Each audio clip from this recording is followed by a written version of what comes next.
নমস্কার তারা। এখন আমি দেখব তোমার পার্টনারের লেট নাইট থটস কী রয়েছে। এই লেট নাইটে তোমার পার্টনার তোমার সম্পর্কে কী ভাবছে। আমার সাথে কানেক্ট করার জন্য অবশ্যই আমার চ্যানেলটাকে সাবস্ক্রাইব করবে এবং আমার এই ভিডিওটাকে লাইক করতে ভুলবে না। এটা একটা টাইমলেস রিডিং, তাই যখনই তোমার কাছে আসবে মনে করবে এই ভিডিওটা তোমার জন্য। দেখছি তোমার পার্টনার লেট নাইটে তোমার সম্পর্কে কী ভাবে। তোমার পার্টনার লেট নাইটে তোমার সম্পর্কে কী ভাবে। ওকে, তুমি এবং তোমার পার্টনারের মধ্যে কেউ একজন কিন্তু ডগ ভীষণ ভালোবাসে, বা হতে পারে দুজনেই তোমরা ডগ ভীষণ ভালোবাসো, বাড়িতে তোমাদের ডগ রয়েছে। নাম্বার উঠে আসছে 2 এবং 4 এবং 20। এই নাম্বারের সাথে কিন্তু তোমাদের লাইফে ভীষণ কানেকশন আছে। আমি প্রথমে বলবো, এই মুহূর্তে তোমার পার্টনার ভাবছে এই সম্পর্কটা শেষ হতে চলেছে। ভাবছে এই সম্পর্কটা কি সত্যি শেষ হয়ে যাবে, নাকি এই সম্পর্কটা আবার কোনো কিছু চান্স রয়েছে। সে কিন্তু এই মুহূর্তে ভীষণ ভাবছে। আর কি ভাবছে, সে কিন্তু এই ভেঙে যাওয়া সম্পর্কটা নিজের থেকে জোড়া লাগানোর চেষ্টা করবে। সে চাইবে যাতে তার পার্সোনাল লাইফ এবং প্রফেশনাল লাইফ দুটোকে ব্যালেন্স করে এই রিলেশনশিপটাকে ঠিক করা যায়। আমার মনে হয় যে তোমার পার্টনার এই সময় ভীষণ ব্যস্ত, তার জন্য তোমাকে সময় দিতে পারছে না ঠিক করে। কারণ সে কিন্তু কেরিয়ারের দিকে অনেকটাই ফোকাসড। সে কিন্তু চায় অর্থ সম্পত্তি বৃদ্ধি করতে এবং নিজেকে একটা দারুণ জায়গায় প্রতিষ্ঠিত করতে।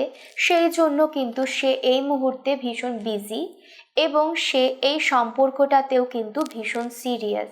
সে মনে করছে যে এই সম্পর্কটা একদম শেষের পথে চলে এসেছে, এই সম্পর্কটাতে আর কিছু বেঁচে নেই। মানে তুমি যে ধরনের রিয়াকশন দিচ্ছ, সে কিন্তু ঠিক সেটাই ভাবছে।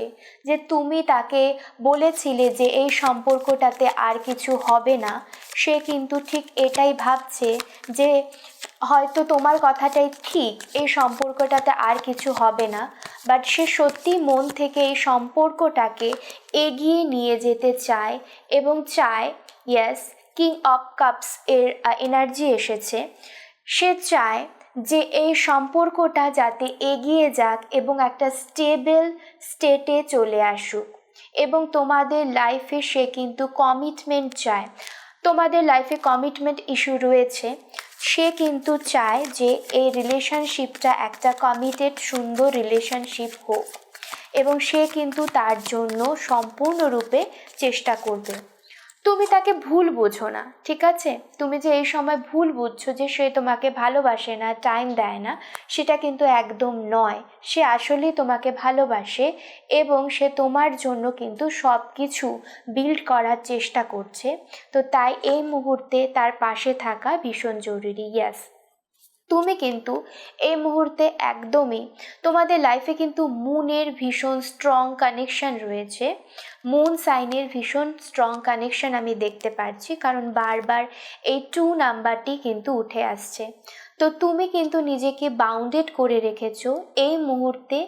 সেই যে তোমার পুরনো চিন্তাধারা, সেই চিন্তাধারাগুলোকে কিন্তু ঝেড়ে ফেলার সময় এসেছে। তুমি চোখ বন্ধ করে আর থেকো না। তোমার যে ভুল ধারণাগুলো হয়েছে, সেই ভুল ধারণাগুলো কিন্তু তোমার ভেঙে দেওয়া উচিত। আমি বলছি কারণ সে তোমাকে সত্যি সত্যি ভালোবাসে এবং তোমাকে সে তোমার নিজের লাইফে চায়। তাই তুমি নিজের এই ভুল ধারণাগুলোকে আর পোষণ করো না, ঠিক আছে? ইয়েস, তুমি কিন্তু এখনও তার সম্পর্কে ভুলই ভাবছো যে সে তোমাকে ভালোবাসে না, বা সে কাজের জন্য তোমার থেকে দূরে চলে যাচ্ছে, বা সে তোমার থেকে দূরত্ব তৈরি করছে নিজের থেকে। আসলে এরকমটা নয়। আসলে সে নিজেই অনেক চাপে রয়েছে এবং সে চায় যে এই চাপ থেকে দ্রুত বেরিয়ে আসতে এবং তোমার সাথে একটা দারুণ লাইফ লিড করতে। তাই তাকে ভুল না বুঝে, দূরে না সরে তুমি নিজেকে একটু টাইম দাও এবং এই সম্পর্কটাকে অবজার্ভ করো। দেখো তোমার পার্টনারের পরের পদক্ষেপ কী হয়, সেই বুঝে তুমি তোমার ডিসিশন মেক করো।